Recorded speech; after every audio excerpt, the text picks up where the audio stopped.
Hello and welcome to Just Hoops.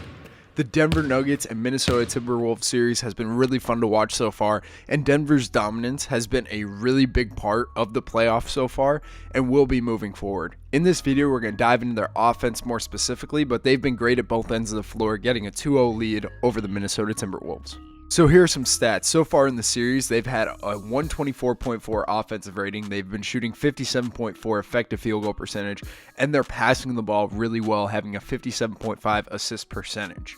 So in this video, we're going to look at the film from Game 2 specifically, dive into their offense, and see what has made them so potent early in this series. First things first, Denver needs to play on the break and play with pace. They have an advantage in this category due to the size that Minnesota has, and I think that this could be a big thing moving forward and ending this series for them in 4 or 5 games. The way that they were able to get out in Game 2 early, it helped them build a huge lead. They're moving the ball, they're finding the best possible shot every time in transition, and they're just capitalizing. On top of it, showing their defensive excellence early in the series. They're forcing turnovers, defending a high level, forcing a lot of tough shots, rebounding, getting out and running, and just hunting good looks. They're turning their defense into offense, and that's a way to be successful regardless of the style of play and the matchup. I'm excited to see them continue to do this, continue to play at a high level defensively, and then turn it into easy buckets at the other end. Along with that, this allows their bench and role players to get involved heavily, like Bruce Brown right there dunking it, Aaron Gordon, guys like that to go get buckets, go get points in the easiest way possible, and it can get everyone going, bring energy, and help build massive leads like they did in Game 2. So now to dive into X's and O's a little bit, let's look at the first half. Early in the first quarter, they wanted to go to their bigs with a great set here to start the game, a slice into a double flat ball screen with a roller place behind, getting Jamal Murray enough space to rise up. But the overall goal of the first half was to play through Jokic, play through the bigs to attack Gobert and Cat. It became more specifically Cat early in the game, leading to him getting in foul trouble and him getting out of the game in the first half and limiting his minutes. And then once that happened, it was all go at Gobert. Every time down the floor, trying to get him in ball screens, get him in handoffs, playing off of him. And then from the guard side of things, they were trying to get Mike Conley involved a ton and Taurean Prince. Ant Edwards is a very solid defender, so I can see why that they were trying to not get him as much. But a lot of it was trying to go get Mike Conley in these actions, to go get they're not as strong defenders that aren't as versatile within these actions, to limit switching, to just force advantages and be able to play with numbers with Jokic and Jamal in these actions. And then besides that, they did a really good job of getting everyone involved on and off the ball. They did a great job at spacing off and also moving off the ball. And then this time here, in the last set of the first quarter, you can see that they were hunting Cat, and then it led to them doing a good job at scramming off the ball, preventing Cat to get in the action, forcing a tough shot, but you can see the mentality by the Denver Nuggets to attack Karl Anthony Towns. Then here at the beginning of the second quarter-ish, you can see that they're trying to get them involved as much as possible. It led to a dunk there for Jeff Green. Here, they're getting Gobert in a drop, pick and pop with Jeff Green.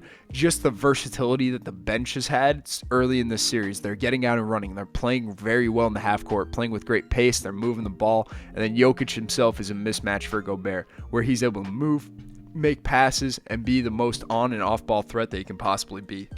Now we can talk a little bit about Minnesota's adjustment. They started showing a 2-3 look with Gobert in the middle, and they were just able to get Jokic easy touches. Once the ball touched Jokic in the middle, they fanned out, zone, and matched up in that way.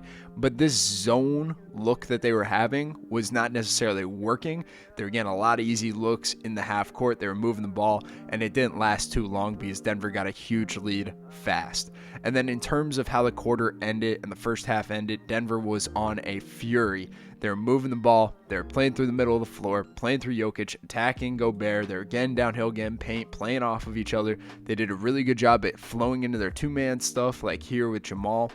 And it was just fun to watch. The flow, the tempo, the pace, the shot quality that they were having, everything was clicking for them, and it led to a massive lead going into halftime.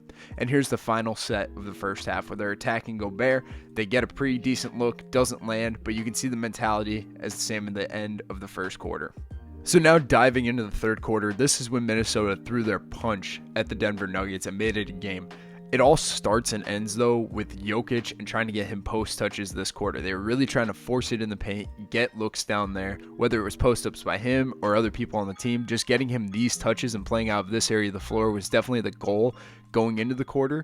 But at the end of the day, they still understand that they had advantages against the drop. So once action broke down, they were trying to get there. Here, this set was a way to get some flow, putting Cat and Gobert in a ball screen, leading to a lob. You'll see it later in the game, but putting those two, Aaron Gordon and Jokic, in action together was definitely a high-level challenge for Minnesota to guard, and you can tell why, because Gobert and Cat are two guys that are used to being on one side of the pick and roll, but not guarding the ball and the other end. But as this quarter progressed, Minnesota really did find stout defense. They were moving the ball offensively, getting on a run, and everything for Denver had to go through Jokic. They needed to find a way to get offense going, whether it was him in the post or him in two-man action. They understood that he will be the way that they win this game, fend off this run, and go get some plays to happen for them. It led to Jamal having space. It led to some pick-and-pop opportunities. It led to a switch here for Jamal and Jokic to go play off of each other, leading to a layup. Just the way that they understand that even though things aren't going great, they have two high-level offensive talents to play through consistently, and Jokic stood up to the plate. The way he was able to finish plays on the inside, make the right passes, on top of it, making Gobert have to guard his yard, forcing some switches in two-man action, freeing up space for Jamal Murray. The way that they ended this quarter definitely allowed them to propel into the fourth quarter, and we'll dive into that next. But you can see that a lot of the same mentality stood, where they were putting Gobert in action, trying to get space for Jamal in two-man game, just doing the same things repetitively. They know that they have an advantage doing it, so let's keep going at it. Along with doing the same thing, they were able to do the same thing in different ways. Like here, they had a 77 set off of the Iverson for Jamal, where both Cat, Gobert were in the action and ended up forcing a switch. Gobert had to guard Jamal Murray on the perimeter, and Jamal was able to go to work. But to end the quarter, you can see it was all about going at Gobert, putting him in the drop against Jokic, having him to make a play, but Jamal was trying to find that flow, in which he did. Now, let's finish the game and talk about the fourth quarter. The start of the fourth quarter was defined by trying to find Michael Porter Jr. Using shooters to get space, he knocks down a 4-point play their first time down the floor, and then they kept looking for him in action. Here on this baseline out of bounds as a screen-the-screener action, getting him downhill, nice finish. And then this play here, it turned into a split action on the weak side of the floor with Cat in it, and he was able to catch and go make a play at the rim.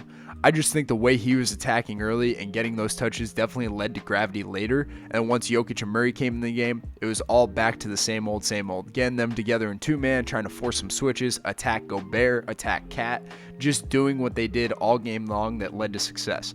I think as you look at this also, they did a really good job off the ball at maintaining activity, putting guys in spots, moving all the time, screening for each other. This time here, Michael Porter Jr. was screening Cat. He fled behind the action, and he got a good look there. Just the way that everybody was connected, communicating, they understood where the advantages were. Like here, putting Jeff in the ball screen initially, and then Jokic slips out against Kyle Anderson to get himself a foul. And then here we're going to see that Jokic-Gordon pick and roll with Gobert and Cat guarding it.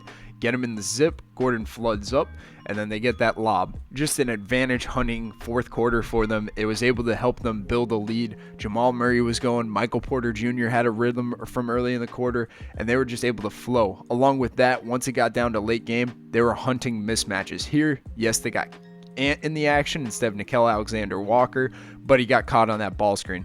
But as the quarter progressed, they definitely tried to get Mike Conley in a lot of action. So the initial ball screen like here, Mike Conley switch, and then get that second screen by Jokic to attack the drop. And it all led to high quality looks for Jamal Murray, and it led to him having a 40-point performance. And the last field goal of the game was beautiful. Watch this. They get the switch on Mike Conley. Jokic comes up, sets the screen. They have to show. Jokic gets it on the short, plays 2-on-1 with the tag, and gets the lob. So moving forward for Denver, this is what I'm excited to see. Them get Jokic more post touches. The way he's able to play out of the post as a scorer and passer will definitely present new challenges to the Minnesota Timberwolves and other teams moving forward. You need to keep Jamal Murray going. He's hot right now. He just came off a 40-point game. He looks like Jamal Murray of old, and I think that that's something you need to keep him going in two-man games, ball screens, however you can get him flowing continuously. And lastly, keep running. That allows everybody to get involved, everybody to touch the ball, everybody to make plays, It's a big reason why they've been successful in the first 2 games of this series. Denver as the 1 seed has looked dominant thus far in the playoffs and have definitely presented themselves as one of the top contenders for the NBA title. So I hope you guys enjoyed this video, got to learn something about Denver's offensive attack in this first round matchup and beyond. For more content like this, please like, subscribe, and share, and we'll catch you in the next one.